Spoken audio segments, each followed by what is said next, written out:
जय हिंद दोस्तों, स्वागत है आपका एनजे हिंदी एकेडमी पर।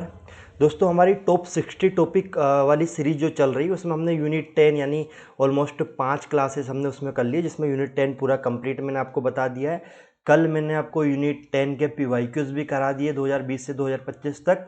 तो पीवाईक्यूज भी हमारे हो गए, प्लस कंटेंट भी हमने पढ़ लिया है ना।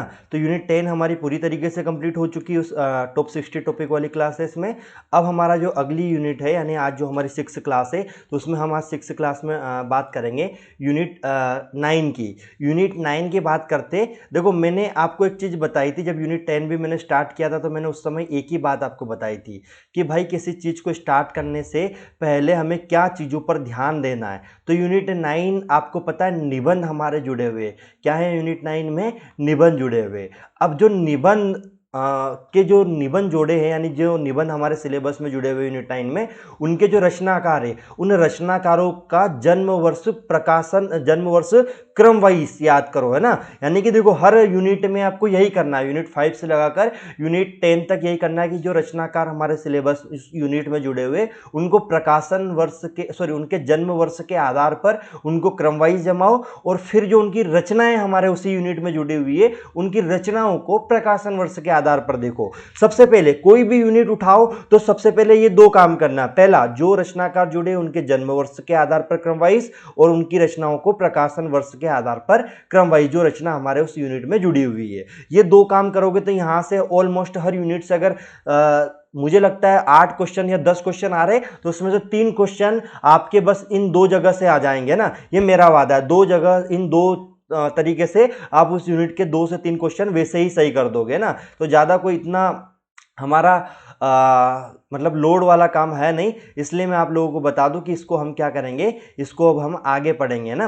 आगे पढ़ेंगे तो मेरे भाई इसमें सबसे पहले पढ़ने से पहले मैं आपको वही चीज़ें बताऊंगा। यूनिट 9 हमारा निबंध है, और उन निबंध को हम किस तरीके से देखेंगे, उन निबंध को हम देखेंगे। पहले सबसे पहला काम जो मैं आपको बताता हूँ वही मैं आपको करके दिखाऊंगा। यानी सबसे पहला काम जो हमारा है, वो सबसे पहला काम हमारा है, सबसे पहला काम हमारा है कि इसमें जो व्यक्ति, जो रचनाकार जुड़े हैं उनका जन्म वर्ष के आधार पर क्रमवाइज हम देखते हैं। पहले रचनाकार को, रचनाकार को हम देखते हैं। जो निबंधकार यानी कि रचनाकार यानी जो निबंधकार यहाँ पर जुड़ा, जो निबंध की रचना करी है वो जो रचनाकार है वो। तो सबसे पहले व्यक्ति आते हैं भारतेंदु। भारतेंदु सबसे पहले व्यक्ति कौन आते हैं? भारतेंदु। भारतेंदु का जन्म कब हुआ था मेरे भाई? तो भारतेंदु का जन्म जो है वो 1850 में हुआ था। कब हुआ था? 1850 में। फिर उसके बाद दूसरे व्यक्ति निबंधकार जो हमारे यहाँ पर है, प्रताप नारायण मिश्र। प्रताप नारायण मिश्र, प्रताप नारायण मिश्र जुड़े हुए। प्रताप नारायण मिश्र का जन्म कब हुआ था? 1856 में। कब हुआ था? 1856 में प्रताप नारायण मिश्र का जन्म हुआ था। तीसरे व्यक्ति हमारे आते बाल मुकुंद। बाल मुकुंद, बाल मुकुंद गुप्त। बाल मुकुंद गुप्त तीसरे व्यक्ति कौन है? बाल मुकुंद गुप्त। बाल मुकुंद गुप्त का जन्म कब हुआ? 1865 में। देखो ये चीज़ें आपको कोई नहीं बताएगा, या ये क्रम वाइज चीज़ें आपको कोई नहीं सीक्वेंस से लिखाएगा, ना ही इतने जमा कर आपको कोई चीज़ें देगा। मैं पीवाईक्यूज को मैं खुद कम से कम 20 बार सोल्व कर चुका हूँ, तो मुझे पता है कि यार पीवाईक्यूज में कैसे क्वेश्चन आए और क्या पैटर्न है हमारा यूजीसी का, है ना। तो उस पैटर्न को ध्यान में रखकर ही मैं हर एक रचना और हर एक रचना का हर एक टॉपिक जो है मैं आपको उसी चीज़ को ध्यान में रख के पढ़ा रहा हूँ। इसलिए आप लोग अगर न्यू व्यूअर्स है तो हमारी बाकी क्लासेस जरूर देखना।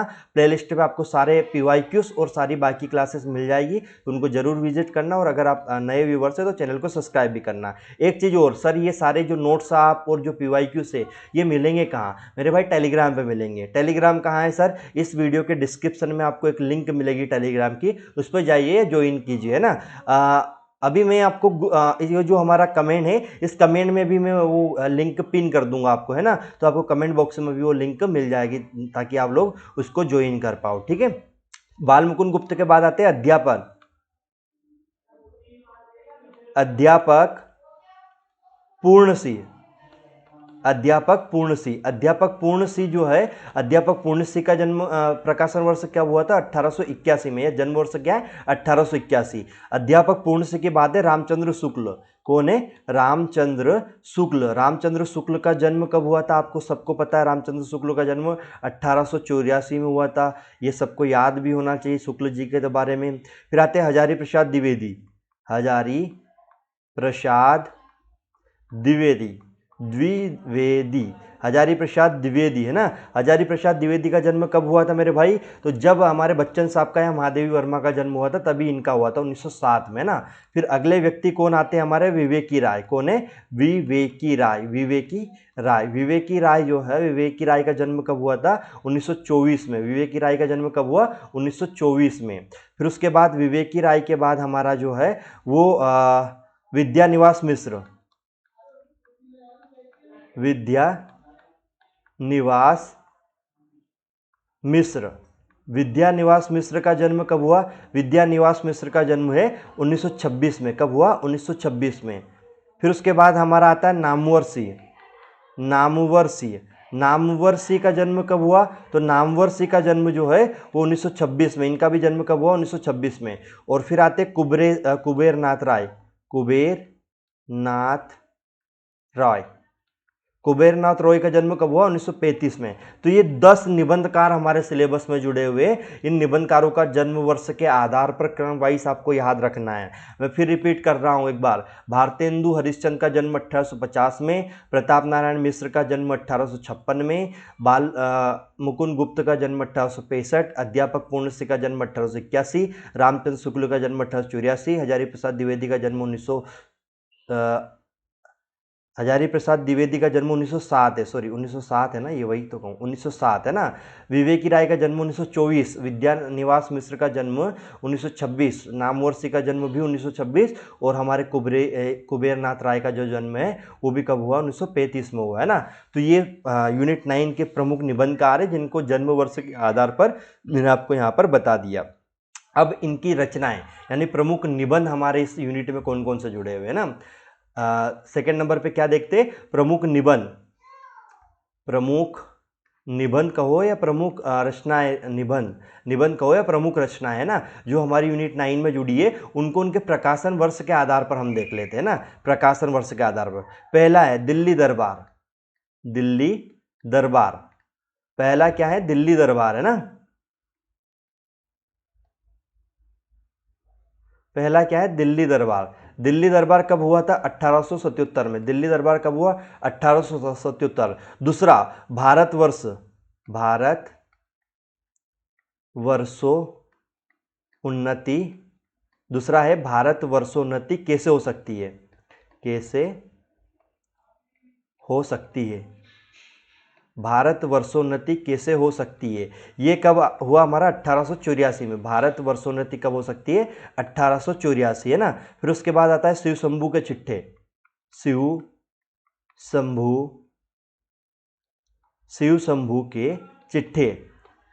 शिव शंभू के चिट्ठे। शिव शंभू के चिट्ठे जो है वो कब प्रकाशित हुआ? 1905 में। कब प्रकाशित हुआ? 1905 में। दिल्ली दरबार 1977। भारत वर्षोन्नति कैसे हो सकती है? 1884।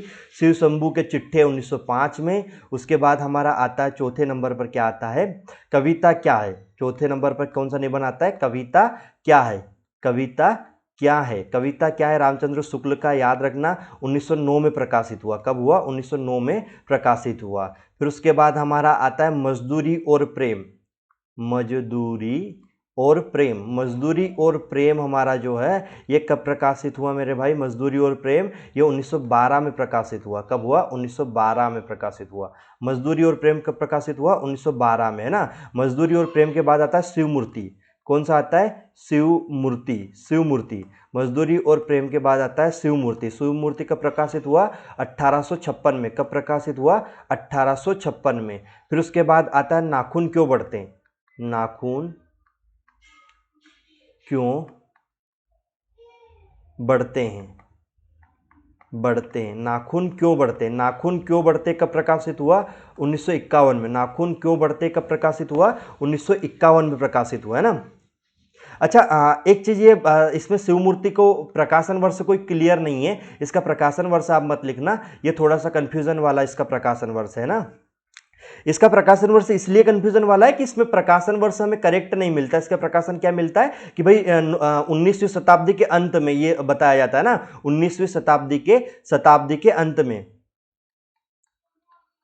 शताब्दी के अंत में हमें ये बताया जाता है ना। इसका एग्जैक्ट प्रकाशन वर्ष नहीं मिलता है कि हम आपको बता दें कि 1900 ये या ये एग्जैक्ट हमें नहीं मिलता। बस इसका इतना आता है कि शिवमूर्ति 19वीं शताब्दी के अंत में कहीं ना कहीं प्रकाशित हुआ था। नाखून क्यों बढ़ते हैं 1951 में प्रकाशित हुआ था ना, नाखून क्यों बढ़ते हैं 1951 में प्रकाशित हुआ था, हजारी प्रसाद द्विवेदी का है। फिर उसके बाद हमारा आता है उत्तर फाल्गुनी के आसपास, उत्तर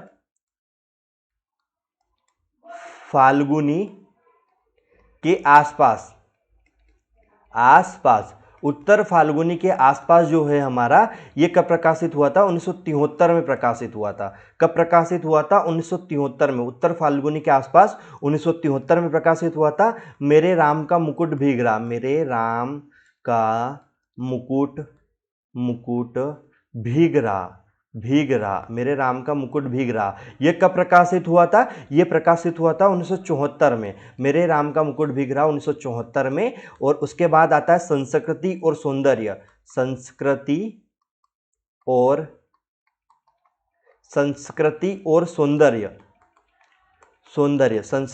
और सौंदर्य जो है वो कब प्रकाशित हुआ था, वो 1982 में प्रकाशित हुआ था, 1982 में प्रकाशित हुआ था संस्कृति और सौंदर्य, है ना।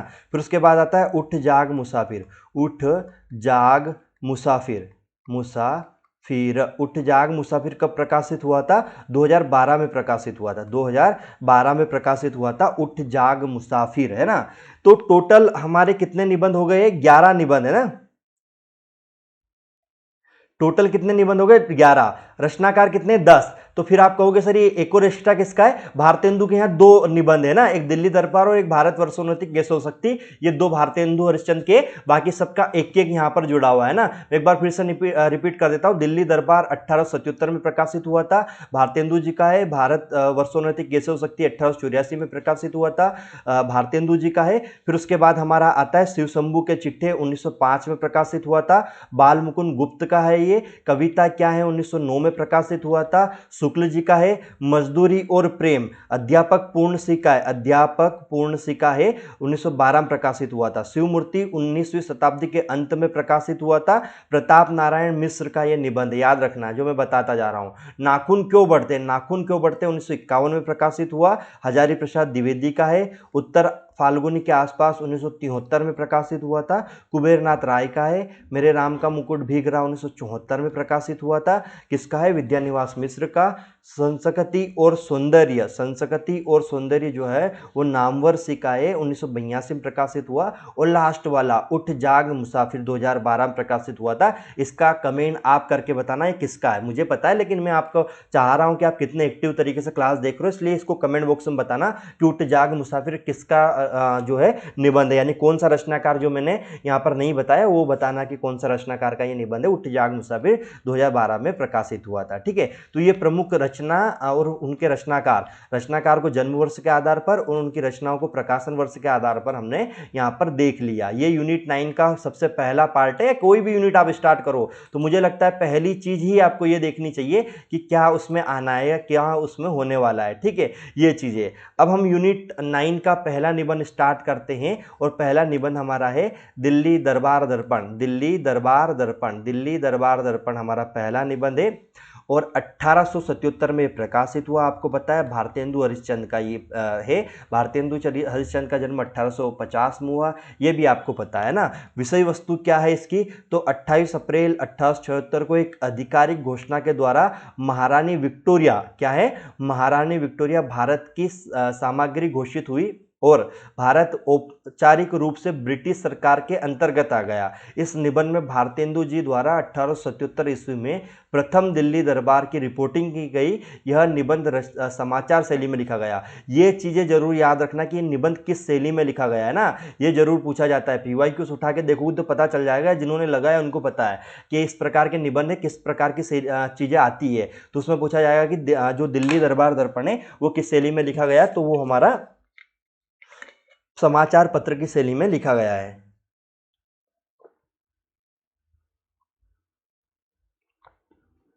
जो चीजें मैं आपको हाईलाइट करा रहा हूं ना, ये मान के चलो ये सब PYQ से आपके है ना, ये पिछले सालों मतलब पिछले पेपरों में आ चुके हैं। जब मैं आपको यूनिट 9 का PYQ सोल्व कराऊंगा तब आपको एज इट इज क्वेश्चन वहां पर देखने को मिलेंगे ना, इसलिए अभी से इनको चीजों को याद करते जाओ। यह भारतेंदु की राजभक्ति और देशभक्ति की मिश्रित भावना देखी जा सकती है। ये भी पूछा जा सकता है कि राजभक्ति और देशभक्ति दोनों में से कोई पूछ सकता है कि भारतेंदु की किस प्रकार की भक्ति यहाँ देखने को मिलती है ना। 1 जनवरी को दरबार का महोत्सव मनाया गया, ये याद रखना कब मनाया गया था, 1 जनवरी को। नेशनल एंथम क्या था इस दरबार का, गॉड सेव द क्वीन, ईश्वर महारानी को चिरंजीव रखे, है ना। तो ये पूछा गया है कि नेशनल एंथम क्या था उस समय हमारे दिल्ली दरबार दर्पण का, तो वो था गॉड सेव द क्वीन, है ना। महारानी ने इस एक नए पद नियत किया, उसको कहा गया उस समय order of the Indian empire. ये चीजें आपको याद रखनी है। इसके प्रमुख उद्धरण, उद्धरण का मतलब है प्रमुख पंक्तियां मेरे भाई, जो पंक्ति जो है प्रमुख पंक्तियां जो आई हुई है वो कौन कौन सी पंक्तियां हैं जो हमें याद रखना है, जिनको हमें विशेषकर देखना ही देखना है ना, कभी नहीं भूलना है, जहां से क्वेश्चन आता ही आता है इन पंक्तियों से। कई बार ये पंक्तियां देखकर पूछा जाता है कि ये पंक्ति किस रचना की है, किस रचनाकार की है, या फिर किसने किससे कहा था, इस तरीके की चीजें आती है। सब बड़े बड़े शासनाधिकारी राजाओं को एक रेशमी डंडा और सोने का तमगा मिला, ये जरूर पूछा जा सकता है कि क्या मिला था, तो रेशमी डंडा और सोने का तमगा मिला था, ये जरूर याद रखना। मैं श्रीमती महारानी की तरफ से झंडा खास आपके लिए देता हूं, जो उनके हिंदुस्तान के राज राजेश्वरी की पदवी लेने को यादगार रहेगा। ये चीजें किसने किससे कही थी, तो वायसराय ने राजाओं को झंडा और तमगा देते हुए कही थी। ये चीजें पूछी गई है कि ये पंक्ति किसने किससे कही थी, तो वायसराय ने राजाओं को झंडा और तमगा देते समय ये बात कही थी, है ना। इस वर्णन के अंत में यह लिखना अवश्य है कि श्रीयुक्त वायसराय लोगों में उतनी मनोहर रीति पर बातचीत करते थे जिससे सब मग्न हो जाते थे, और ऐसा समझते थे कि वायसराय ने हमारा सब से बढ़कर आदर सत्कार किया। ये चीज़ें उस समय राजाओं को लगती थी, है ना। तो ये पंक्ति भी याद रखना। यह दरबार जो हिंदुस्तान के इतिहास में सदा प्रसिद्ध रहेगा, एक बड़े भारी मैदान में नगर से 5 मील दूर हुआ था। ये चीज़ें आई हुई है कि कितने मील दूर हुआ था नगर से, तो 5 मील दूर हुआ था। बीच में श्रीयुक्त वायसराय का षटकोण चबूतरा था, याद रखना क्या था, षटकोण चबूतरा। ये भी पूछा जा सकता है चबूतरा किस प्रकार का था, तो षटकोण था, है ना, जिसकी गुंबदनुमा छत पर लाल कपड़ा ढका और सुनहरा रूपहला तथा शीशे का काम बंधा था। कंगरे के ऊपर कलसे की जगह श्रीमती राजराजेश्वरी की सुनहरा मुकुट लगा था। इस चबूतरे पर श्रीयुक्त अपने सिंहासन में सुशोभित हुए थे। अब याद रखना, कुल मिलाकर 63 शासन अधिकारी राजाओं को इस चबूतरे पर जगह मिली थी। कितने को मिली थी ये संख्या पूछी जा सकती है कि चबूतरे पे कितने लोगों को संख्या मिली थी, तो 63 को मिली थी। अब ये 63 के नाम है, इनको नाम को याद मत रखना, ये नाम कोई मतलब का नहीं है ना। फिर आता है इस एक्ट में यह भी वर्णन है कि उस नियम के अनुसार जो हिंदुस्तान के उत्तम शासन के हेतु बनाया गया था, हिंदुस्तान के राज का अधिकार जो उस समय तक हमारे और से ईस्ट इंडिया कंपनी के सुपुर्द था। ये बात महारानी विक्टोरिया का घोषणा पत्र में लिखी गई थी। याद रखना ये बात या ये पंक्ति कहाँ से आई थी, तो ये आप बता पाओगे कि महारानी विक्टोरिया के घोषणा पत्र से आई हुई है। फिर आता है सन 1858 ईस्वी की 1 नवंबर को, 1 नवंबर संख्या जरूर याद रखना, 1 नवंबर को श्रीमती महारानी की ओर से एक इश्तिहार जारी हुआ। इसमें हिंदुस्तान के रईसों और प्रजा को श्रीमती की कृपा का विश्वास कराया गया था। ये वायसराय का संबोधन है, किसका है, वायसराय ने यह बात कही थी, है ना। फिर आता है हम लोग इस समय श्रीमती महारानी के राजराजेश्वरी की पदवी लेने के समाचार प्रसिद्ध करने के लिए इकट्ठे हुए। ये भी वायसराय का पंक्ति है ना, याद रखना कौन कौन सी पंक्ति वायसराय की है, ये जरूर पूछा जाता है। पृथ्वी पर श्रीमती महारानी के अधिकार में जितना देश है उनका विस्तार भूगोल के 7वें भाग से कम नहीं है। मतलब पूरा भूगोल जो है उसका 7वां भाग महारानी के कब्जे में, ये चीजें वो बता रहा है ना। तो ये वायसराय का संबोधन है, वायसराय इस बात को दोहराते हैं, ये चीजें याद रखना है आपको। फिर आता वे राजाएं घरानों की श्रेणियां जिनका अधिकार बदल देने और देश की उन्नति करने के लिए ईश्वर ने अंग्रेजी राज को यहाँ जमाया। प्राय अच्छे और बड़े बादशाहों ने खाली न थी, परंतु उनके उत्तराधिकारियों के राज प्रबंध से उनके राज्य के देशों में मेल ना बन सका है ना। ये पंक्ति आए और अगर आपसे पूछ ले कि ये पंक्तियां किस रचना की, तो आप बता पाओ कि ये दिल्ली दरबार दर्पण की है ना। देखो पूरी चीजें पूरी पंक्तियां याद नहीं रख पाओगे तो याद करना भी नहीं है, बस 3-4 बार रीड करोगे तो अपने आप चीजें याद होने लग जाएगी कि यार ये पंक्ति तो उस रचना की है ना। ये चीजें याद रखना। राजराजेश्वरी का अधिकार लेने से श्रीमती का अभिप्राय किसी को मिटाने या दबाने का नहीं, वरन रक्षा करने और अच्छी राह बताने का है। ये बात वो लोग कहते हैं, लेकिन ऐसा कुछ हुआ नहीं बाद में ना। फिर इन्होंने हमारे देश पे राज किया और राज के बाद गुलाम हमें उन चीज़ों में रखा, ये बात हुई थी, ठीक है। फिर आता है आजकल ऐसी राजनीति के कारण जिससे सब जाति और धर्म के लोगों को की समान रक्षा होती है, श्रीमती की हर एक प्रजा अपना स्वयं निर्विघ्न सुख से काट सकती है। ये पंक्तियां भी अगर आए तो आप बता पाओ कि किसकी है मेरे भाई, ठीक है। तो ये चीज़ें इस तरीके से मैं फिर बोल दूँ, जो छोटी पंक्तियां हैं यानी जो छोटे पैराग्राफ है, जो 1 या 1.5 पंक्ति के 2 पंक्ति के पैराग्राफ है, उनको तो भूल से भी नहीं छोड़ना है ना। वो तो आते ही आते हैं। कीर्ति के दरबार सबके लिए नहीं खुले, परंतु भलाई करने का अवसर सब किसी को और उसकी खोज कर रखता को मिल सकता है ना। ये चीज़ें हमारी दिल्ली दरबार की पंक्तियां हैं। हिंदुस्तान की सेना के अंग्रेजी और देसी अफसरों और सिपाहियों, आप लोगों ने भारी भारी काम बहादुरी के साथ लड़ भिड़ कर सब अवसरों पर किए हैं ना। तो ये पंक्ति भी अगर आए तो आप बता पाओ कि किसकी है मेरे भाई, ठीक है। पूरा पैराग्राफ पढ़ने की कोई ज़रूरत नहीं है, और अगर पढ़ो तो ये नोट्स आपके पास रहेंगे, है ना। बाकी मैं कहता हूँ स्टार्टिंग की उस पैराग्राफ की 2 पंक्ति को पढ़ो, उनको याद रख लो। श्रीमती की ओर से उनके नाम से दिल्ली आने के लिए आप लोगों का जी से स्वागत करता हूं, और उस बड़े अवसर पर आप लोगों को उस राजभक्ति का प्रत्यक्ष प्रमाण मानता हूं। ये बात वायसराय कह रहा है ना, याद रखना। इन्हीं राजनीति जानने वाले लोगों के उत्तम प्रयत्नों से हिंदुस्तान सभ्यता के दिन दिन बढ़ जाता है, और यही उसके राजकाज संबंधी महत्व का हेतु और नित्य बढ़ता जाता है। ये कुछ ऐसी पंक्तियां जो थोड़ा सा इंपॉर्टेंट नहीं है, लेकिन याद रखना पड़ेगा क्योंकि आ सकती है, इसलिए चीज़ें मैं आपको बता रहा हूँ। परंतु ये हिंदुस्तानी लोग, आप चाहे जिस जाति या मत के हो, यह निश्चित रखिए कि आप इस देश के प्रबंध में योग्यता के अनुसार अंग्रेजों के साथ भली भांति काम पाने के योग्य हो, है ना। योग्यता के अनुसार वो बोल रहा था कि आप किसी भी जाति का हो, लेकिन योग्यता के अनुसार आपको पूरा काम मिलेगा। ये चीज़ें यहाँ पर बताई जा रही थी, है ना। फिर आता है हमारा अगला पार्ट, अगली रचना, भारतवर्ष की उन्नति कैसे हो सकती है। भारतवर्ष की उन्नति कैसे हो सकती है 3 दिसंबर 1884 ईस्वी को प्रकाशित हुई थी ये, और भारतेंदु हरिश्चंद्र की, भारतेंदु हरिश्चंद्र का जन्म 1850 में हुआ था। ये चीज़ें आपको याद रखनी है। भारतवर्ष की उन्नति कैसे हो सकती है, ये एक निबंध है। इससे पहले दिल्ली दरबार दर्पण हमने पढ़ा, उसकी जो इंपॉर्टेंट पंक्तियां हैं, जो इंपॉर्टेंट फैक्ट है, जो चीज़ें आपको याद रखनी चाहिए, वो सब हाईलाइट करके मैंने आप लोगों को बता दी है ना। इसके अलावा मुझे नहीं लगता उस रचना में कुछ और है, इतना आपको याद रखना है। इसके अलावा अब बाकी की रचनाएं हम देखते हैं। भारतवर्ष की उन्नति कैसे हो सकती है ये देखते हैं। इसके जो इंपॉर्टेंट पंक्तियाँ हैं, इंपॉर्टेंट विषय वस्तु, सब पर हम डिस्कस करेंगे बारी बारी से, और इनको मैं आपको बताते जाता हूँ कि उन फैक्ट को तो एकदम पूरे तरीके से आप याद कर लेना। बलिया में ददरी के मेले के समय आर्य देशोपकारिणी सभा में दिया गया भाषण है। भारतवर्ष की उन्नति कैसे हो सकती है, क्या एक्चुअल में ये ददरी बलिया में ददरी के मेले के समय जो आर्य देशोपकारिणी सभा के द्वारा जो भाषण दिया गया, वो है एक तरीके से वही ये निबंध है ना, भारतवर्ष की उन्नति कैसे हो सकती है।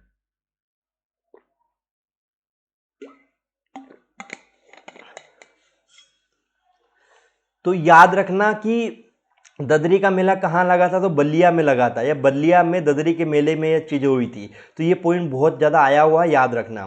हरिश्चंद्र चंद्रिका में 3 अक्टूबर 1884 को प्रकाशित हुआ। ये जो भारतवर्ष उन्नति केशव शक्ति, ये कहाँ प्रकाशित हुआ? हरिश्चंद्र चंद्रिका नामक जो पत्रिका है उसमें प्रकाशित हुआ था, ये 1884 को। तो ये भी याद रखना। भारतवर्ष की उन्नति कैसे हो सकती है? निबंध में भारतेंदु भारतीय अतीत के गौरव, वर्तमान की पीड़ाएं और भविष्य के स्वप्न को रेखांकित करते हैं। ये चीजें आपको याद रखना है मेरे भाई कि वो क्या करते हैं और किस तरीके से करते हैं। ठीक है, तो ये पंक्ति हमारी हो गई, इसको आपको याद रखना है। फिर आता बलिया के कलेक्टर रॉबर्ट को अकबर तथा उनके मुंशियों को टोडरमल और अबुल फजल के समान बताया। ये बहुत इंपॉर्टेंट फैक्ट है, इसको तो याद ही रखना कि हुआ ये था कि बलिया के जो कलेक्टर है रॉबर्ट, उनको अकबर की संज्ञा दी इस रचना में, और उनके जो मुंशी थे उनको टोडरमल या अबुल फजल के रूप में इन्होंने संज्ञा से इनको व्यक्त किया है, या इनको एक तरीके से उपाधि दी है ना। हिंदुस्तानी राजे महाराजे हकीम रईस सभी कोई देश के जागरण को प्रयासरत नहीं है ना। यानी वो कहते हैं कि हिंदुस्तान में जो राजा महाराजा हकीम रईस है, कोई भी देश के जागरण यानी उसको एक तरीके से आज़ादी कराने के लिए प्रयासरत नहीं है। ये चीज़ें यहाँ पर होती है। भारतीयों के आलस्य को उनकी दुर्गति का कारण बताया गया। इसमें आपसे पूछा जा सकता है कि जो भारतवर्षोन्नति कैसे हो सकती है, इसमें जो भारतेंदु जी है उन्होंने आलस्य की दुर्गति या भारतवर्ष की दुर्गति किसे माना? तो आलस्य को माना, ये याद रखना। मकुल दास के दोहे का उल्लेख, अजगर करे न चाकरी, पंछी करे न काम, दास मलुका कह गए सबके दाता राम। अब ये मलुक दास आ गया, तो ये नहीं कि भाई मलुक दास की का ये हो गया, ये याद रखना कि किस रचना का है ना। तो ये रचना हमारी भारतवर्षोन्नति कैसे हो सकती है, इसमें मलुक दास के दोहे का प्रयोग किया है ना। ये चीज़ें आपको याद रखना है बहुत। और आई हुई चीज़ें, पृथ्वीराज द्वारा शब्द भेदी बाण मारने की कथा का उल्लेख प्रचलित था। यह कथा से इतर यहाँ शहाबुद्दीन के भाई गयासुद्दीन के बाण मारने का वर्णन है, यानी शहाबुद्दीन के भाई गयासुद्दीन को मारने का यहाँ पर वर्णन है। ये याद रखना, ये काफ़ी इंपॉर्टेंट फैक्ट है, कई बार आया हुआ है। मीर हसन की मसनवी,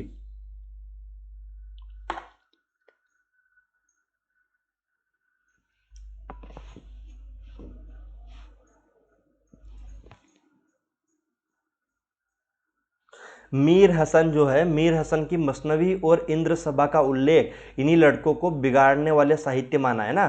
मीर हसन की मसनवी शैली का वर्णन कहाँ पर हुआ है? तो वो हमारा भारतवर्ष की उन्नति कैसे हो सकती है उसमें हुआ। अब इसके प्रमुख उद्धरण हम देखेंगे मेरे भाई, प्रमुख उद्धरण हम देखेंगे और प्रमुख उद्धरण देखेंगे, और उन उद्धरणों में ये भी देखेंगे कि क्या क्या चीज़ें हमें याद रखनी है और क्या क्या चीज़ें इसमें आई हुई है एग्जामों में अभी तक। आज बड़े ही आनंद का दिन है, इस छोटे से नगर बलिया में हम इतने मनुष्य को बड़े उत्साह के साथ स्थान पर देखते हैं। ये चीज़ें इसमें आई हुई है, याद रखना। जहाँ रॉबर्ट साहब बहादुर जैसे कलेक्टर हो, वहाँ क्यों ना समाज हो। जिस देश काल में ईश्वर ने अकबर को उत्पन्न किया था, उसी में अबुल फजल, बिरबल, टोडरमल को भी उत्पन्न किया। जहाँ रॉबर्ट साहब अकबर है, तो मुंशी चतुर्भुज सहाय मुंशी बिहारी लाल साहब आदि अबुल फजल और टोडरमल है। याद रखना, चतुर्भुज सहाय को उन्होंने अबुल फजल कहा है और मुंशी बिहारी लाल को साहब को उन्होंने टोडरमल कहा है। ये चीज़ें याद रखना, क्योंकि देखो ये तो बता दो कि रॉबर्ट को अकबर कहा है ना, लेकिन जो मुंशी है जिसमें चतुर्भुज जो है उसको उन्होंने अबुल फजल कहा है, और जो मुंशी बिहारी लाल है उसको उन्होंने टोडरमल कहा है। याद रखना। हमारे हिंदुस्तानी लोग तो रेल की गाड़ी है, यद्यपि फर्स्ट क्लास सेकंड क्लास। अगर इस प्रकार की कोई पंक्ति आए तो आप बता देना कि भारतवर्षोन्नति कैसे हो सकती की पंक्ति है, इसलिए इनको याद रखना है ना। हिंदुस्तान की साधारण प्रजा की दशा यही है, गए हम, क्या है? गए हम। ये पंक्ति आ चुकी है, ये चीजें आ चुकी है, इसको याद रखना, बहुत इंपॉर्टेंट है। ये आने की प्रबल संभावना भी है इन चीजों की, है ना, और ये आ भी चुकी है। फिर उसके बाद आता है कि यह समय ऐसा है कि उन्नति की मानो भूड़ दौड़ हो रही है। अमेरिकन, अंग्रेज, फ्रांसिस आदि तुर्की के ताजी सब सरपट दौड़े जाते हैं। सबके जी में यही है कि पाला हम ही पहले छू ले ना। ये चीज़ें यहाँ पर आ रही है, तो ये अगर इस प्रकार की पंक्ति आए तो आप बता देना कि ये हमारी भारतवर्षोन्नति हो सकती की पंक्ति है ना। भगवान कहते हैं कि पहले तो मनुष्य जन्म ही बड़ा दुर्लभ है, सो मिल गया और गुरु की कृपा और भी अनुकूल है। अब ये पंक्ति पढ़कर आप क्या करोगे? आप कहीं ना कहीं थोड़ा सा कंफ्यूज हो जाओगे कि यार ये हमारा दिल्ली भारतवर्ष की उन्नति कैसे हो सकती की पंक्ति तो नहीं है, क्योंकि कंफ्यूजन लगता है कि यार ये उसका तो नहीं है, ये उसका तो नहीं है ना। इसलिए मैं बता दूं कि उसी की पंक्ति हमारी है ना। तो ये पंक्ति अगर आए तो आप बताओगे कि भारतवर्षोन्नति कैसे हो सकती की पंक्तियां है मेरे भाई, ठीक है। फिर आता है, वहां के लोग गप ही में देश का के प्रबंध छाटते हैं। सिद्धांत यह है कि वहाँ के लोगों का यह सिद्धांत है कि एक छीन भी व्यर्थ ना जाए ना, ये चीज़ें हमें यहाँ पर देखने को मिलती है। ठीक है, फिर उसके बाद आता है आलस पर मलुकदास, ये दोहा हमने देख लिया आलस के मलुकदास का, ये भी याद रखना, ये भारतवर्षोन्नति कैसे हो सकती है पंक्ति है या इसमें दोहा आया हुआ है। ये पंक्ति भी बड़ी इंपॉर्टेंट है, किसी ने बहुत ठीक ही कहा है कि दरिद्र कुटुंब इसी तरह अपनी इज्जत को बचाता है फिरता है, जैसे लाजवंती कुल की बहू फटे कपड़े में अपने अंग को छिपाती, वहीं दशा हिंदुस्तान की है। ये चीज़ें आपको पूछी भी गई है और आपसे पूछा जाने की प्रबल संभावना है। इन चीज़ों को बड़े अच्छे से ध्यान रखना, जिन जिन को मैंने टिक कराया, जिन जिन को मैंने हाईलाइट कराया, इनको एकदम रट दो मेरे तरीके से ना। अगर मैं अपने तरीके में कहूँ तो एक बार समझ लो और फिर रट दो इन पंक्तियों को कि भाई यहाँ से आना ही आना है क्वेश्चन। रहता है अब की इसको देख लेना भाइयों, राजा महाराजाओं का मुंह मत देखो, मत यह आशा रखो कि पंडित जी कथा में कोई ऐसा उपाय बताएंगे कि देश के रुपया और बुद्धि बढ़े। इस प्रकार की चीज़ें यहाँ पे बताई कि इनका कोई भरोसा नहीं, इनका भरोसा करना भी नहीं, अपने दम पर काम करो, है ना। फिर उसके बाद आता है अब की चढ़ी इस समय में सरकार के राज्य पाकर और उन्नति का इतना सम्मान पाकर भी कुछ लोग अपने को ना सुधारो तो तुम्हें रहो, है ना। ये इस तरीके की पंक्ति आई जो इतनी इंपॉर्टेंट पंक्ति नहीं, उसको छोड़ भी देना है, ये बड़ी इंपॉर्टेंट है। अपमान पुरस्कृत्य मान कृत वा तू पृष्ठ स्वकार्य साधियेत धीमान कार्य ध्वंसु ही मूर्खता, ये पंक्ति आई हुई है ना। सब उन्नति का मूल धर्म है, का मूल है धर्म, ये चीज़ें आई है, ये याद रखना। भारतवर्षोन्नति कैसे हो सकती, तो इसमें उन्नति का मूल धर्म क्या माना है, मूल क्या माना है, धर्म को माना। ये पंक्ति आई हुई है और ये कई बार पूछी गई है कि भारतवर्षोन्नति कैसे हो सकती में उन्नति का मूल किसे माना है, तो धर्म को माना है ना। किसको माना है, धर्म को। इससे सबसे पहले धर्म की उन्नति करनी उचित है। देखो अंग्रेजों को धर्म नीति और राजनीति परस्पर मिलती है, इससे उनकी दिन दिन कैसे उन्नति हुई है ना। यानी वो बता रहे कि अंग्रेजों ने कैसे धर्म नीति और राजनीति को एक साथ काम किया, इसलिए उनकी उन्नति हो रही है ना, ये चीज़ें बताइए। तो सबसे बड़ा जो पॉइंट है कि भारत वर्षोन्नति कैसे हो सकती है, ये जो क्वेश्चन है, इस क्वेश्चन का आंसर ही यही है कि उन्नति का मूल अर्थ पॉइंट क्या है, धर्म। तुम धर्म की उन्नति करोगे या धर्म को उन्नति पे ले जाओगे तो अपने आप आपकी उन्नति या भारत की उन्नति हो जाएगी। ये चीजें यहां पर बता रहा, बहुत इंपॉर्टेंट पॉइंट है, याद रखना, ठीक है। फिर आता है बहुत सी बातें जो समाज विरुद्ध मानी जाती है किंतु धर्म शास्त्रों में जिनका विधान है उनको मत चलाइए, जैसे जहाज का सफर, विधवा विवाह आदि। लड़कों को छोटेपन ही में ब्याह करके उनका बल वीर्य आयुष्मान सब मत घटाइए। मतलब वो कह रहा है कि जो भाई जल्दी शादियां करा रहे, जो बाल विवाह हो रहे, उन पे वो एक तरीके से कटाक्ष कस रहा है ना। तो ये भारत वर्षोन्नति कैसे हो सकती में, ये जो मैंने जितने हाईलाइट किए ये सब शब्द आपको याद हो जाने चाहिए ना, कम से कम इतना तो नहीं भूलना है आपको। ये बहुत इंपॉर्टेंट फैक्टर, बहुत इंपॉर्टेंट एक तरीके से हमारे ये शब्द है जिनको आपको याद रखना है। तो भारत वर्षोन्नति कैसे हो सकती है और दिल्ली दरबार, ये दो निबंध हमारे किसके, भारतेंदु जी के, जो कि दोनों ही हमने आज पढ़ लिए। इसके बाद हमारा आता है शिव शंभू के चिट्ठे। क्या आता है, शिव शंभू के चिट्ठे। तीसरी रचना है हमारी शिव शंभू के चिट्ठे, प्रताप नारायण मिश्र का है। शिव शंभू के चिट्ठे कब प्रकाशित हुई थी, 1905 में प्रकाशित हुई थी। प्रताप नारायण मिश्र का जन्म कब हुआ था, सॉरी शिव शंभू के चिट्ठे नहीं, शिव मूर्ति है उसके बाद, है ना। सॉरी सॉरी सॉरी, शिव मूर्ति। मैं अपनी धुन में वो सीक्वेंस से ही पढ़ा जा रहा हूँ कि इसके बाद शिव शंभू के चिट्ठे, तो शायद शिव शंभू के चिट्ठे ही दिया होगा मैंने नोट्स में ना, लेकिन शिव शंभू के चिट्ठे नहीं दिया, शिव मूर्ति मैंने इसके बाद दिया है ना।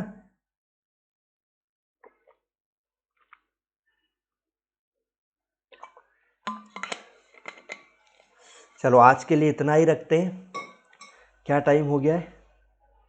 चलो क्लास तो अभी बची है ना, ज़्यादा समय नहीं हुआ क्लास को। चलो फिर पढ़ते हैं, इस रचना को कंप्लीट करते हैं आज की क्लास में पूरी। फिर आता है शिव मूर्ति। शिव मूर्ति किसका है, प्रताप नारायण मिश्र का है। आपको पता है शिव मूर्ति 19वीं शताब्दी के अंत में लिखा गया था। प्रताप नारायण मिश्र का जन्म 1856 में हुआ था। ये चीज़ें साथ में याद करते हुए जाना। इसकी विषय वस्तु क्या है वो देख लेते हैं। शिव मूर्ति निबंध को प्रताप नारायण मिश्र ने उन लोगों के लिए लिखा जो अपने विचारों से ईश्वर के प्रति लगाव रखते हैं और आनंद से भर जाते हैं। इसके अलावा खुद से परे आकर दूसरों का भी भला सोचते हैं। इस निबंध में कई प्रकार से बनी मूर्तियों के उल्लेख के साथ उनकी सार्थकता पर चर्चा हुई है। सफ़ेद, लाल और काले रंग की महत्ता मूर्तियों को से जोड़कर बताई है। लेखक ने शैव वैष्णव साम्राज्य का सामंजस्य का भी कोशिश की है, यानी इन दोनों को भी सामंजस्य बिठाने का काम किया। देखो, एक शैव होता है और एक वैष्णव होता है, ये दो तरीके के साधु संत होते हैं, दो तरीके से लोग एक तरीके से भक्ति भाव करते हैं ना, ये चीज़ें आपको याद रखना। तो जो आप प्रेमानंद महाराज को देख रहे हो ना, वो वैष्णव संप्रदाय या वैष्णव संप्रदाय से बिलोंग करते हैं, वो अपने आप को वैष्णव मानते हैं, याद रखना। वो कई बार कह चुके हैं कि हम वैष्णव हैं, हम वैष्णव हैं, ये चीज़ें आपने कई बार सुनी होगी, है ना। प्रमुख उद्धरण यानी कि प्रमुख पंक्तियां हम देखते हैं, इसकी पंक्तियां बहुत इंपॉर्टेंट है, इनकी पंक्तियां बहुत बार आई हुई है ना। मैं बोल रहा हूँ हर रचना की पंक्तियां आई हुई है और उनकी पंक्तियों को आने का प्रबल संभावना है, इसलिए उनको नहीं भूलना है आप लोगों को। हमारे ग्रामदेव भगवान भूतनाथ सब प्रकार के अकृत्य, अप्रत्कर्य एवं अचिंतनीय है ना, यानी कि वो सब तरीके के कष्ट हल लेते। कौन? भगवान भूतनाथ। तो यहाँ पर हमारे ग्रामदेव भूतनाथ का जिक्र हुआ है। भगवान हमारे ग्रामदेव कौन है? भगवान भूतनाथ है, ये याद रखना। यानी गांव के देवता कौन थे? भूतनाथ थे इनके। ये चीजें यहाँ पर इन्होंने बताई गई है, ठीक है। फिर उसके बाद आता है ठीक यही हाल ईश्वर के विषय में हमारी बुद्धि का है। हम पूरा पूरा वर्णन व पूरा साक्षात्कार ले तो वह अनंत कैसे और यदि निरा अनंत मान के अपने मन और वचन को उनकी ओर से बिल्कुल फेर ले तो हम आस्तिक कैसे। सिद्धांत यह है कि हमारी बुद्धि जहाँ तक है वहाँ तक उनकी स्तुति, प्रार्थना, ध्यान, उपासना कर सकते हैं और इसी में हम शांति लाभ करेंगे। यानी कुल मिला के बात ये हो रहा है कि अगर हम ईश्वर पर ये बात करें कि पूरा पूरा वर्णन करें, कि अगर हम उनकी बात करें कि भाई ईश्वर अनंत है, ईश्वर अनंत है, अगर पूरा पूरा वर्णन करें तो पूरा साक्षात करें तो वो अनंत कैसे। अनंत का मतलब होता है जिसका कोई अंत नहीं है, यानी ईश्वर की आप पूरी तरीके से महिमा या वर्णन नहीं कर सकते। तो अगर ऐसा करेंगे तो फिर वो अनंत कैसे है, और अगर नहीं करेंगे तो अनंत कैसे, और अगर नहीं करा तो फिर वो निरा अनंत माना जाएगा। तो यानी कि फिर वो किस तरीके से हम आस्तिक कैसे हुए, अगर हम ईश्वर को अनंत नहीं मानेंगे तो आस्तिक। यानी दोनों ही पक्षों को साथ में उन्होंने बात यहाँ पर करी हुई है ना। तो इतना याद रखना, अगर इस प्रकार की पंक्तियां आए तो बता पाओ कि ये हमारा शिव मूर्ति निबंध की है। जो लोग केवल जगत को दिखाने का को या सामाजिक नियम निभाने को इस विषय में कुछ करते हैं, उनसे तो हमारी यही विनय है कि व्यर्थ समय ना बिताए। क्या नहीं करे? व्यर्थ समय ना बिताए। ये भी हमारे शिव मूर्ति की पंक्तियां हैं। जितनी देर पूजा पाठ करते उतनी देर माला सरकाते तो उतनी देर कमाने खाने पढ़ने गुनाने में ध्यान दे तो भला होता। यानी कुल मिला के बात ये कि जितना तुम सोच कर बैठ कर कहते हो ना कि ईश्वर हमारा भला करेगा, एक दिन आएगा कि धूप के बच्चे सब कुछ खाएंगे, तो मेरे भाई वो ऐसे नहीं आएगा। ये जाकिर खान की पंक्ति ना कि धूप के पले बच्चे हैं हम, एक दिन आएगा सब खाएंगे। तो मेरे भाई ऐसे नहीं खाओगे सब कुछ, उसके लिए क्या करना पड़ेगा? मेहनत करना पड़ेगा। इन पंक्तियों को बार बार पढ़ना पड़ेगा, बार बार रिवीजन करना पड़ेगा, तभी तो जीआरए पास कर पाओगे। तो ये पंक्ति याद रखना कि ये शिव मूर्ति की है, ठीक है। उसके बाद आता है, और जो केवल शास्त्रार्थी अस्तित्व है वो व्यर्थ ईश्वर को अपना पिता बना के निज मातों को कलंक लगाता है। ये भी हमारी शिव मूर्ति की पंक्ति, याद रखना है ना। हमारा यह लेख केवल उनके विनोदार्थ है जो अपनी विचार शक्ति को कम काम में लाते हैं और ईश्वर के साथ जीवित संबंध रख के हृदय में आनंद पाते तथा आप लाभकार बातों को समझ के दूसरों को समझाते हैं। ये हमारा क्या है? ये मेरे भाई हमारा जो है शिव मूर्ति निबंध की पंक्तियां हैं। याद रखना, मूर्ति बहुधा पाषाण की होती है, जिसका प्रयोजन यह है कि उनसे हमारा दृढ़ संबंध है। दृढ़ वस्तुओं की उपमा पाषाण से दी जाती है। हमारा विश्वास की नींव पत्थर पर है, हमारा धर्म पत्थर का है ना। हम मतलब कुल मिला के ये है कि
कई कौन से हैं?